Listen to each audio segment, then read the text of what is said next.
Mesa Central Rat Pack es presentado por De Fontana, el software de gestión que tu empresa necesita. Y el futuro está aquí. Está sucediendo ahora en BHP.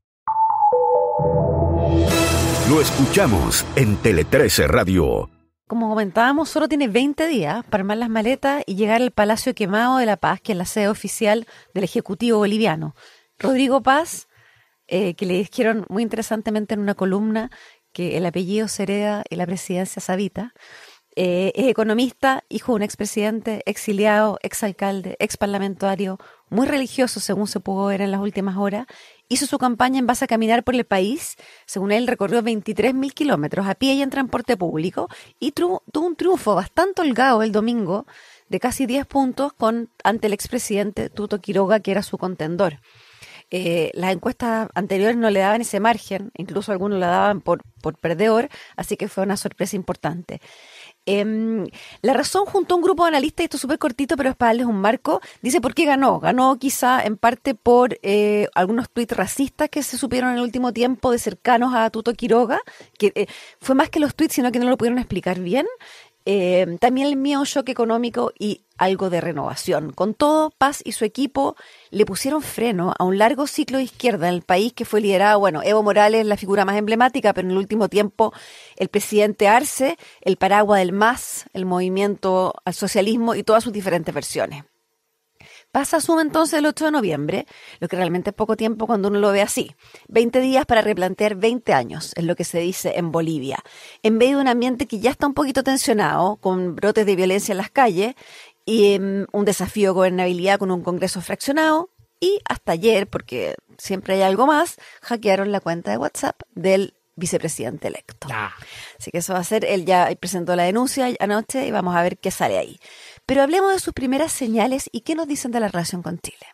Una primera cosa llamativa de esta vuelta es que no somos mucho tema.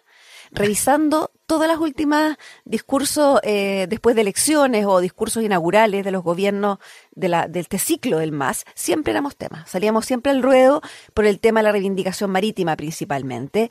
Pero Paz, en sus primeras palabras el domingo, no nos mencionó, y ayer en una conferencia de prensa, la primera que dio ya cuando los resultados eran oficiales, a la pasada, en el fondo mencionó varios países, pero Chile no fue tema. Bolivia volverá a recuperar su espacio internacional, dijo algo sentido.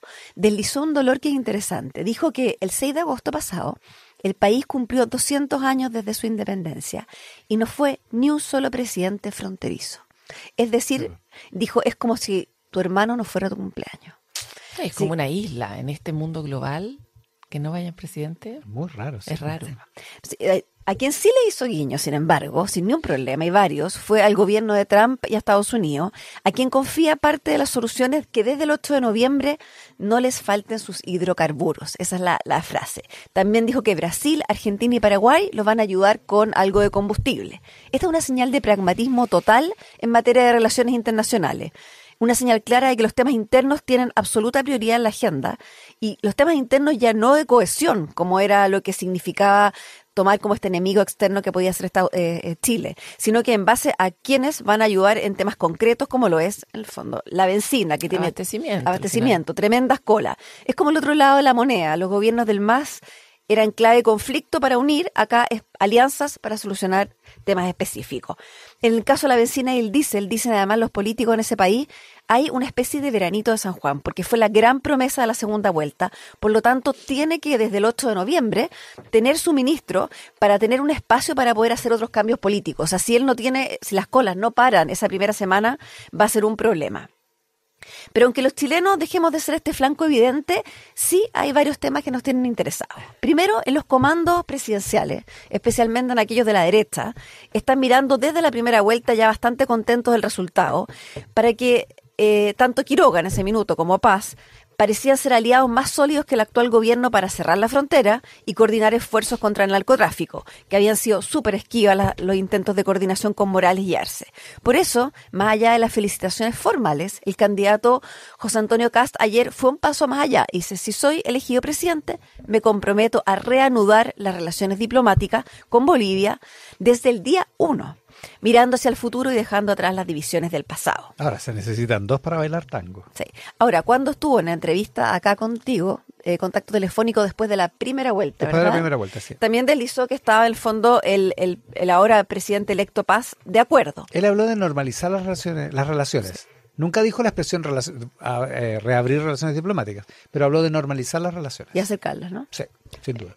Ahora, si uno conversa al interior del comando José Antonio Cast, varios te dicen que, claro, que el primer candidato era Tuto Quiroga, con quienes se sentían más cercanos por sus reformas de libre mercado, es más ortodoxo, incluso en el fondo hace poco estuvieron algunos de ellos con un parlamentario, Manuel Ormachea, que estuvo en Chile invitado por la Universidad Católica de la Fundación Konrad Adenauer, ahora hace un par de semanas, y creían que podía estar ahí. Sin embargo, Paz también les da, por otro lado, cierta garantía, tanto el comando de Cast como el comando de Matei, de que podría haber más posibilidades de poder manejar la gobernabilidad. El gobierno del MAS es un gobierno que se dio en la calle, por lo tanto se espera que eso a partir del 8 de noviembre sea así. Pero lo que más le gusta, ¿sabe lo que más le gusta de Paz a ambos comandos? Es Edman Lara. Edman Lara. Edman Lara es el vicepresidente electo, que acuérdense que en Bolivia van en dupla, Este es el que le hackearon el WhatsApp. el que le hackearon el WhatsApp, Oye, le pasa ojalá de todo. Que no le encuentren nada. Bueno, Menos mal que el encargado en seguridad. pero él es una de las Vaya cartas. paradoja. O sea, de hecho, él fue una de las cartas ganadoras de Paz, porque es un ex policía que estuvo 15 años como policía en Bolivia. Empezó a denunciar primero a sus superiores por cobrar en el fondo a cambio de multa. Después escaló a decir que había ciertos policías participando en robos. Lo detuvieron, lo echaron y hasta en un confuso incidente súper relatado en Bolivia, lo ahorcaron.